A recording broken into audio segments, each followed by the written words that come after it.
Hello, buddy. Welcome back to Tin Man's Court Channel. I'm your host, Jeffrey Tin Man Taylor. Today, I thought I'd get on here and react to three more scary story channels for you all today. The first one is Mr. Nightmare, and the video that I'll be reacting to is 7 most disturbing things found in the woods. So without further ado, I'm going to turn these lights off, move the camera up here for you guys, and let's get this reaction on the road and in the bag, shall we? Okay, here we go. On the 18th of November, 1978, members of the Guyanese police force and the U.S. military ventured into the dense rainforest of northern Guyana. Okay. Their target was a man named Jim Jones, the leader of an American cult that had settled into the region 4 years earlier. He and his followers had carved out a massive section in the middle of this forest and turned it into a complete compound called Jonestown. The only way to reach this town was to trek through dense vegetation, 100-foot-tall trees, and muddy ground. I heard about this guy. He was really doing some sick stuff in that cult. So let's continue on with this story and see what else did the soldiers discover. That said, the true danger of the mission was beyond the trek. Jim was likely already aware of the mission to apprehend him. Probably. So there would be a good chance that this group of police officers and military personnel would be welcomed by a small militia that was armed to the gills. However, when the group reached Jonestown, it was eerily quiet, and as they stepped through its entrance, they came across a scene that could only be described as hell on earth. The entire town was empty, except for the central pavilion, which was surrounded by the remains of hundreds of people, including many children. The total number of victims was calculated to be around 900, making it the largest single loss of American civilian life in a deliberate incident up until that point in history. Golly, 900 people? I'm glad Mr. Nightmare blurred all that out because I wouldn't be able to show it either. Because that's just disturbing to hear once they walked up to the big structure in the middle of the property that there was a lot of bodies laying out there.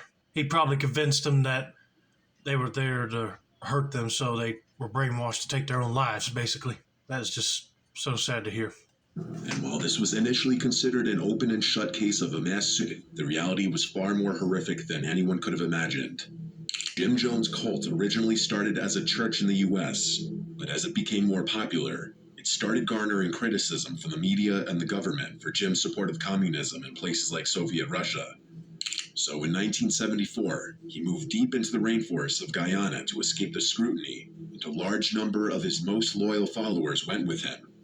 He presented this new location as a self-sustained paradise where he and his followers could live a life of peace and serenity. These are potato chips made from plantain, and they're more delicious. They're a combination of a potato chip and a french fry. And radishes, You don't know what you're missing down here. They make their own buns and hamburgers and the leafy green vegetables. By the way, we just won first prize from the national government of Guyana for our leafy green vegetables. Here are the people at the table eating an afternoon snack. You see Pepsi-Colas here, 3 cents, American money. That sounds appetizing, doesn't it? I can't get anybody to go home with me. When in reality, life in Jonestown was anything but peaceful. Members were required to work 12 hours every day for 6 days a week, and there was nothing they could do to escape these torturous conditions. Jim had already reached an agreement with the Guyanese government to make getting a visa back to the U.S. almost impossible. On top of that, the whole compound was surrounded by a fence, with armed guards patrolling outside to catch anyone trying to escape. At that point, I'll be like, I ain't doing all this. I'm going to try and get my butt back on a plane. But if he said that Jim made it impossible for people to get visas back, just sneak on a cargo plane and get out.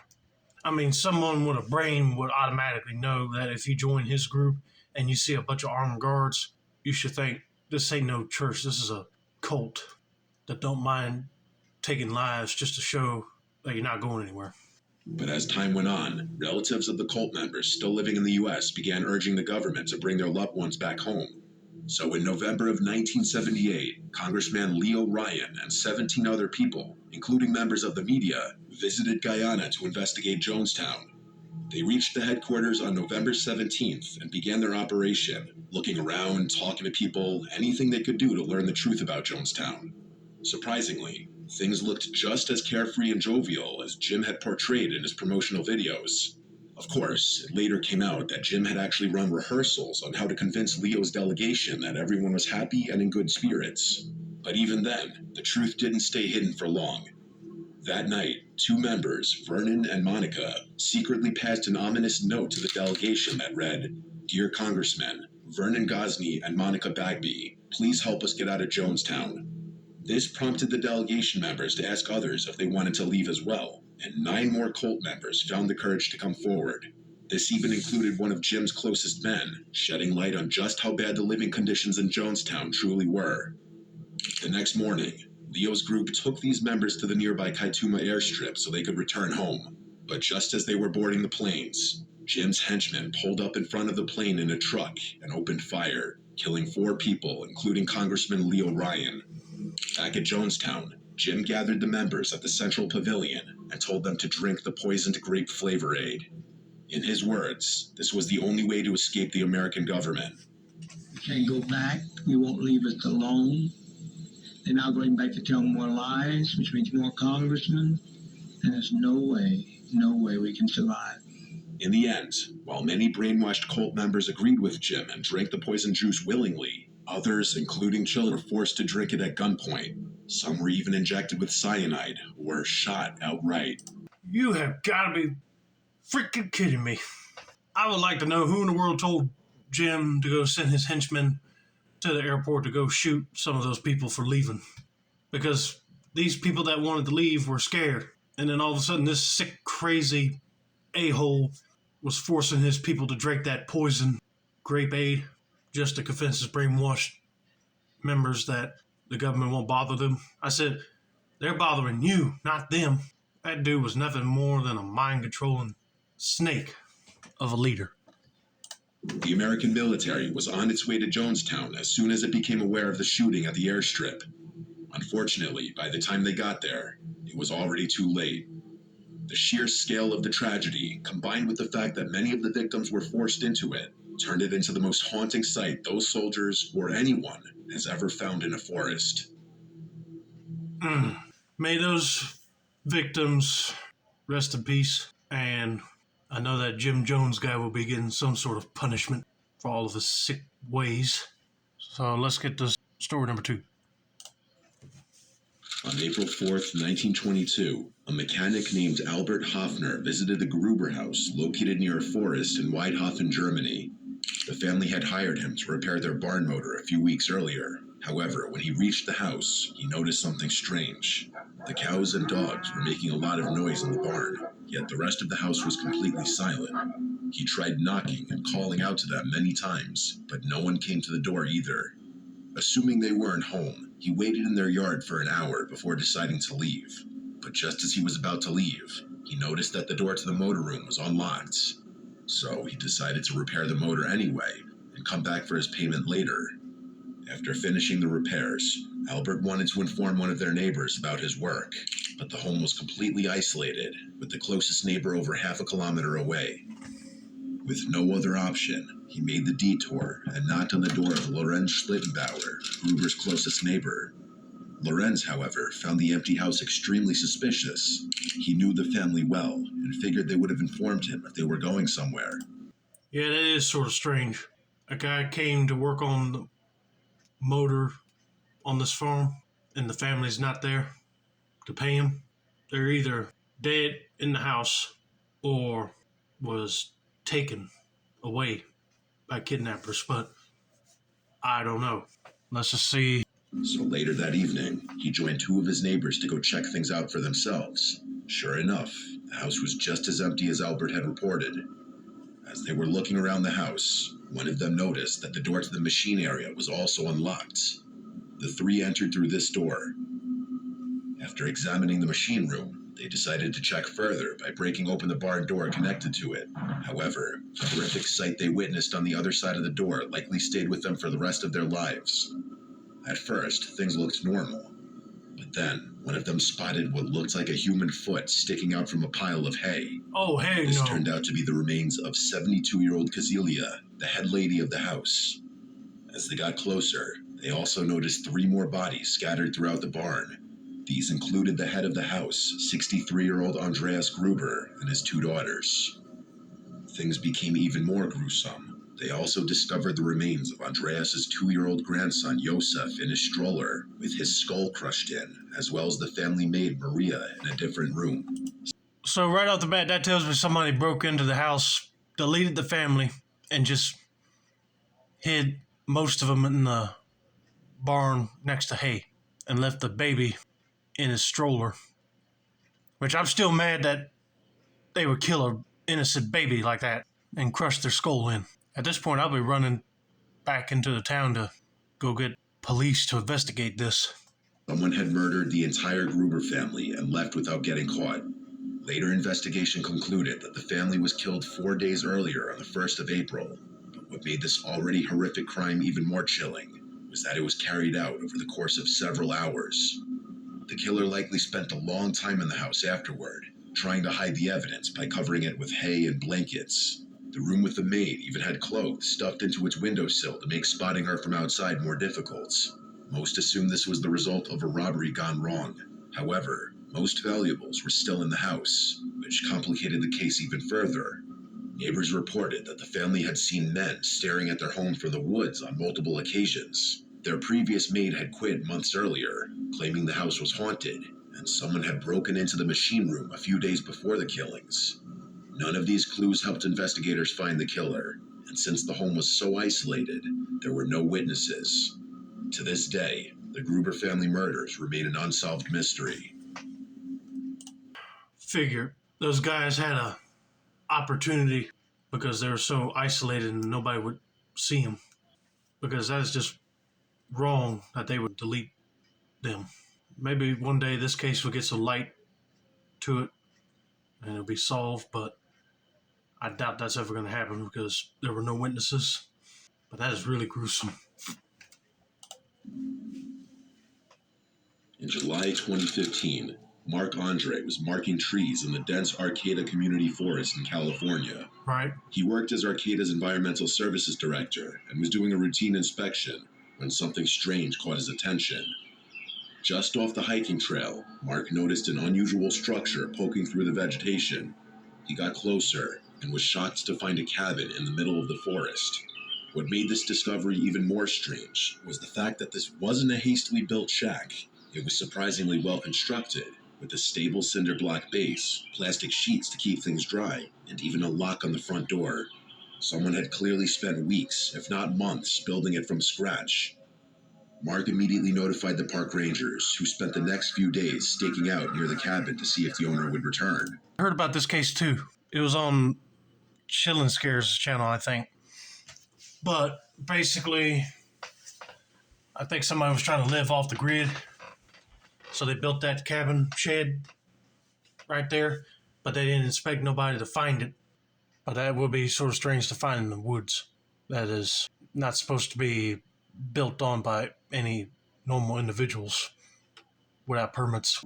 They eventually broke the lock to see if they could find any clues about who lived there, but this only left them even more confused.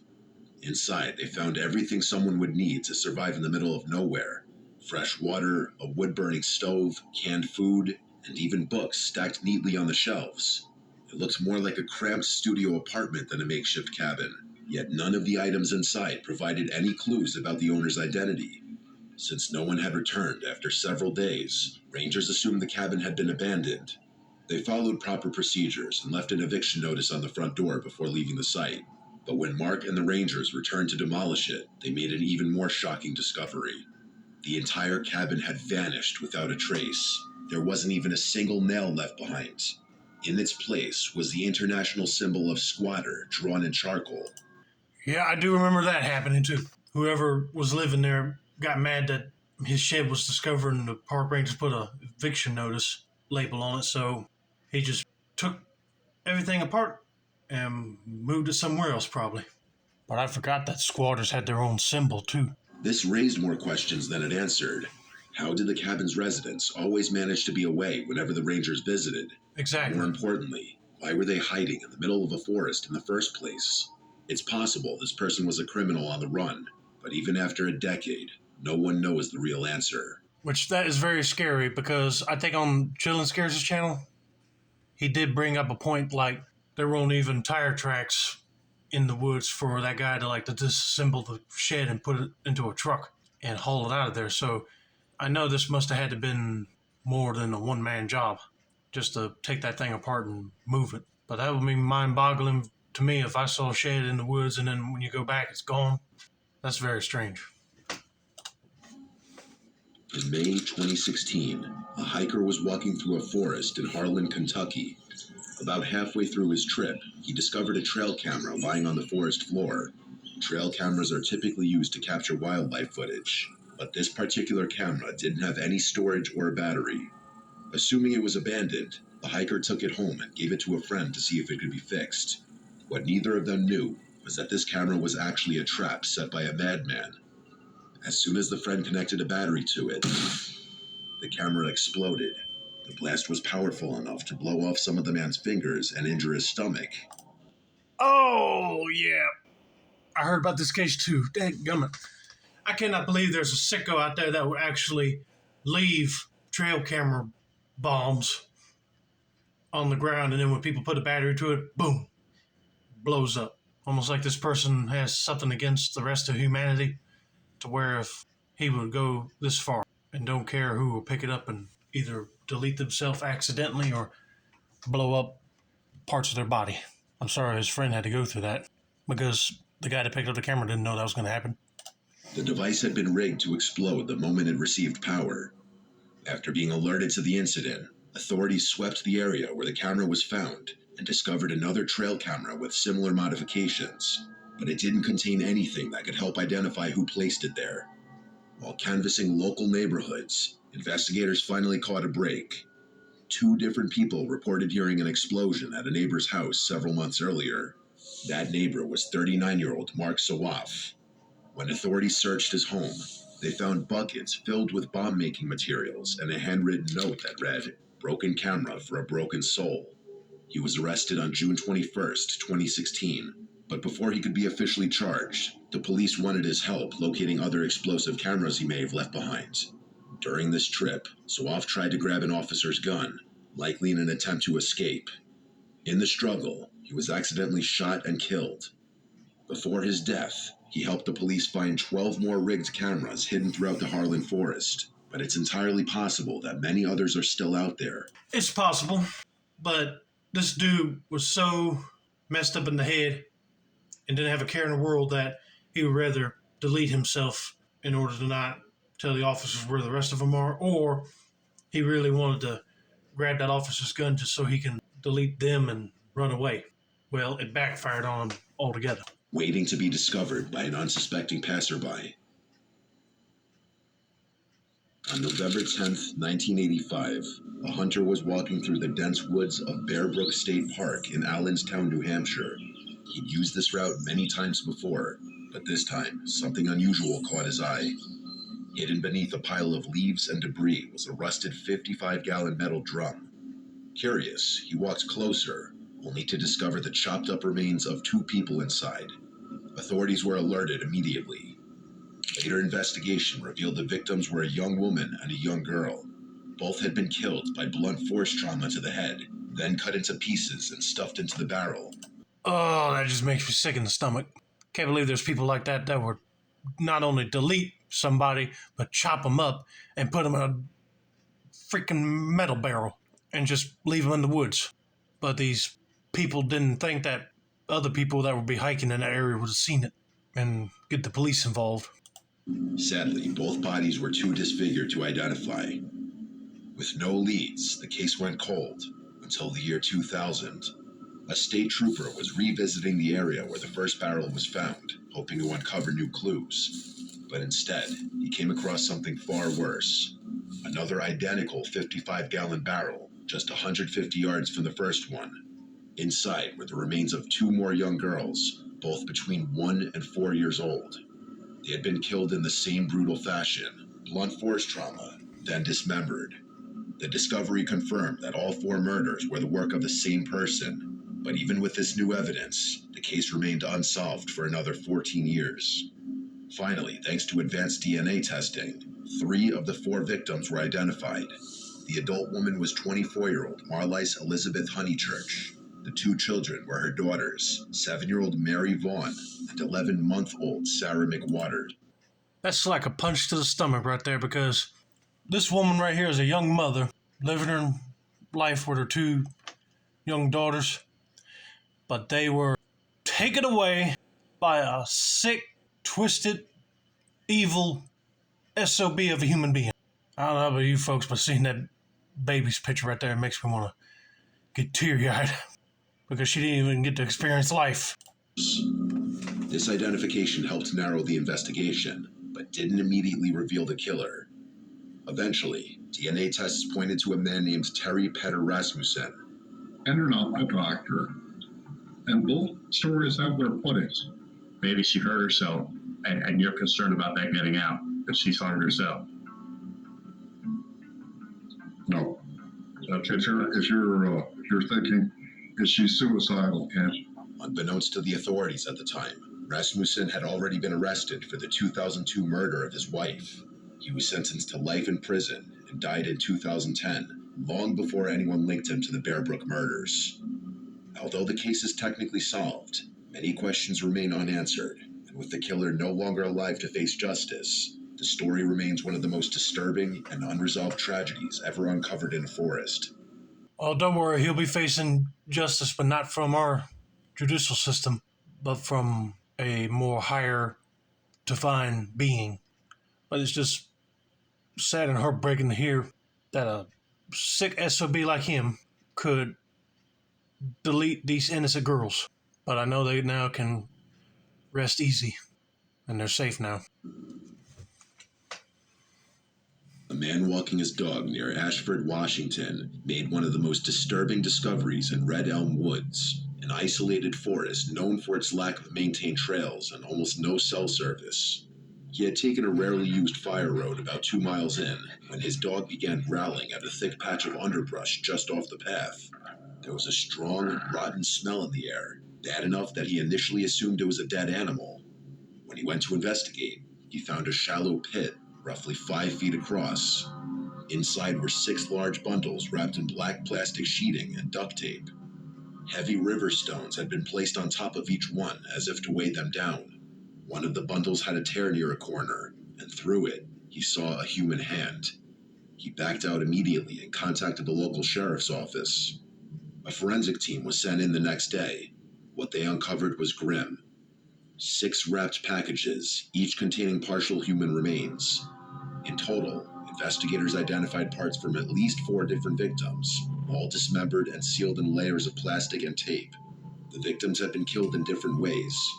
One had severe head trauma, another had signs of strangulation, and one had been partially burned. Oh, yeah, that would be a sick, twisted thing to see while you're with your dog. But then the fact that when the sheriff's office goes out there to do an investigation, the bodies were either of people that were strangled, cut up, or burned. Whew. That tells you the perpetrator right there is really not a human being at all. He's just a monster that would torture people like that. The remains were in various stages of decomposition. According to the medical examiner, the bodies hadn't all been dumped at once. The site had been used over a span of several years, with new remains added slowly over time. One victim was linked to a missing persons report from 2003. Another had never been reported missing at all and still remains unidentified. The location was less than 30 feet from a trail, one that occasional hikers still used. Despite the remains being found at a methodical burial site, no suspects were ever arrested. No fingerprints, no DNA matches beyond the victims, and no witnesses. To this day, the identity of whoever created the pit is still unknown.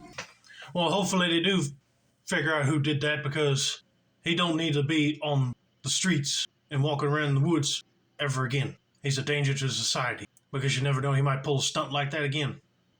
But I tell you, if he doesn't get caught and he dies, I know he'll be serving life in a prison of hell. In October of 1991, a man walking along a rural lane near Bolney, England, made a discovery that still haunts investigators. Hidden in the underground, wrapped tightly in a piece of carpet, was a human torso.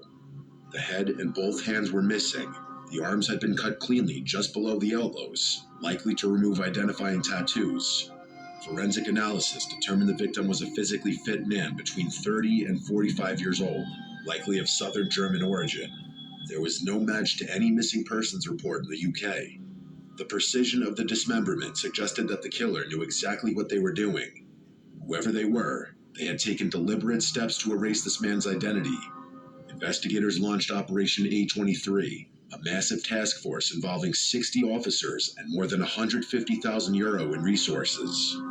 They even searched a nearby abandoned rental house, which was once occupied by a man using a German alias. Inside was a strange clue, an adult magazine with numbers written inside, but no direct link to the murder was ever found. Over 3 decades later, the victim remains unidentified and the killer never caught.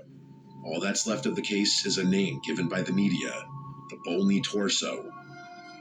Well, that tells you right there that the killer already fled the country or that city entirely because they figured that they would probably get caught after the body was discovered. But anyway, hope you guys enjoyed this video. Don't forget to like, subscribe, turn on those post notifications for more Mr. Nightmare related content like this. This has been another successful installment of the Tin Man Score channel. I'm your host, Jeffrey Tin Man Taylor. That's a wrapping. And that's day one.